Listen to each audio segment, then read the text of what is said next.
You know, MrBeast videos aren't all that good.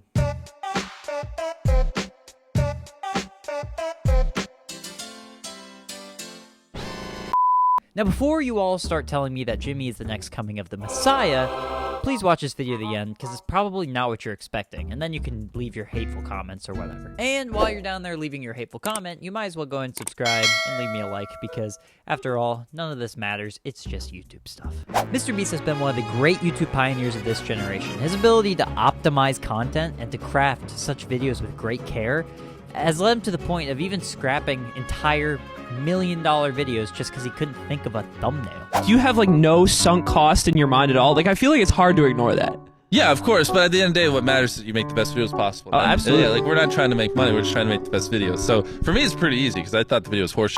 And the extensive care that he's gone through hasn't gone unnoticed. He's gained over 100 million subscribers, even past PewDiePie. Even with all that optimization, it's possible MrBeast missed something. Now, I know that I'm, not one to talk because I only have 183 subscribers at the time of making this video. But hear me out on this one. MrBeast has put so much effort into optimizing content that he's basically foregone any sort of genuineness in his videos. There's nothing genuine about them anymore. They're all just feel like corporate garbage. They've got the blue-collar worker by their balls. And maybe he's taken this idea of putting reality TV on YouTube a little too far. And you can see this the best with a lot of the copycats.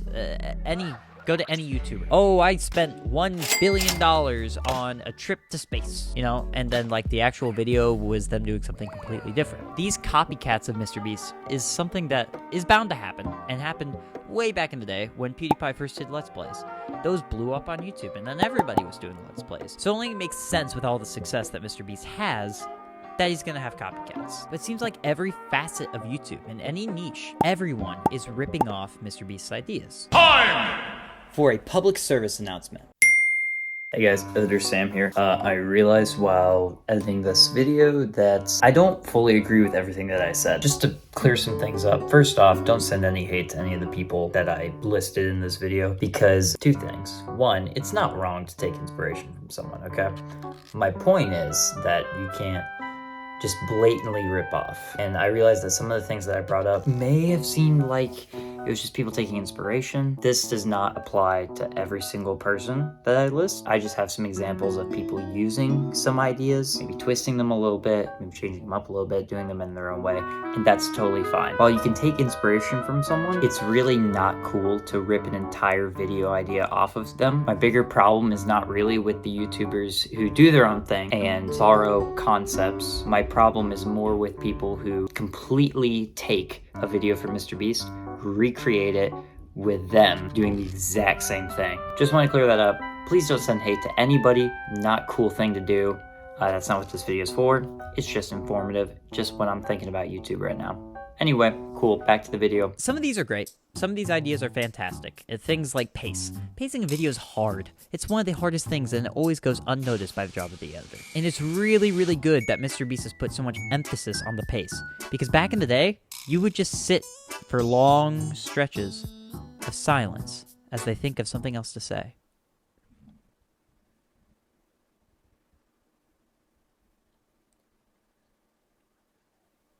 See, it's really boring. By the way, I just killed my audience retention, so it'd be really cool if you would subscribe. Now, me talking about all the copycats really doesn't lead me to the original problem, which is MrBeast's videos aren't that good. Well, Sam, you've talked about all the copycats, but what about Jimmy himself? Well, it's clear when you look at the videos that they're crafted with insane care. To a point, it becomes too perfect. This idea of too perfect is one that's actually shown a lot in Magic, and I'm just gonna let Penn Jillette talk about it. What you're about to see is considered safe. There's a sense that movies never get, where everything being done in a magic show has to be in some way plausible. And that's a good example of a trick that would be horrible in a live show, because you've got what's called, and this is more complicated than I'm really going to go into, but it's called the too perfect concept. If a trick is so perfect, there's only one way to do it, well, then that's the way you did it. When something's too perfect, your brain almost just turns off because it knows that it's not genuine. In Magic, like Penn explained, when something's too perfect, you know that there's only one way to do it. And in MrBeast video's case, when something's too perfect, it almost shuts off your brain to the point where you're like, well, this guy isn't real. He's just putting on a fake face and a fake smile just to make a video. And that's not to say that that's going to kill YouTube, because honestly, it's probably going to take it farther for a while. With all this optimization, brands notice. Brands love TV. Brands don't care about some guy that's sitting alone in his room filming a commentary video about MrBeast. This is why I don't make any money yet. And MrBeast knows this.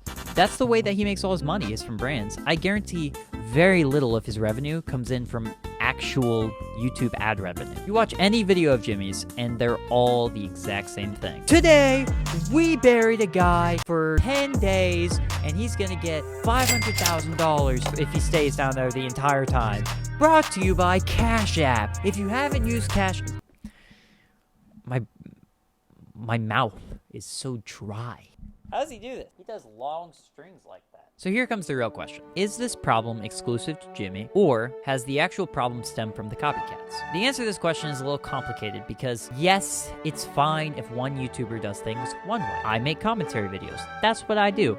It's fun. I enjoy it. Markiplier still makes gaming videos. He does very well for himself. It's fun. He enjoys it. And MrBeast does reality TV style content, and it's fun, and he enjoys it, and it makes him money. The problem comes when you can't go to any different style of content without seeing the exact same reality TV corporate garbage. Therefore, this problem has to stem from the copycats. The copycats that see his success, use it, and see their own success. It's a cheap way to do things. So my question to you is, do you support the copycat channels who, do it their own way and make money, just like MrBeast? Or do you want to see a comeback of genuine videos of filming inside your parents' basement with nothing but a few lights and a camera, no corporate overlord, just you, your laptop, and a camera? Thank you so much for watching. If you like this video, please scroll down and subscribe. I'd really like to hit 200 subscribers before the end of the year, so it would be really cool if you guys go ahead and scroll down and subscribe. It means a lot to me. And hey, if you want to leave a hateful comment about MrBeast, that's totally fine. Let me just also say, I respect Jimmy, everything that he does. He's a brilliant man. I just don't like the copycats. I hate that all my YouTube feed is anymore is copycats. Anyway, peace out, guys. Bye!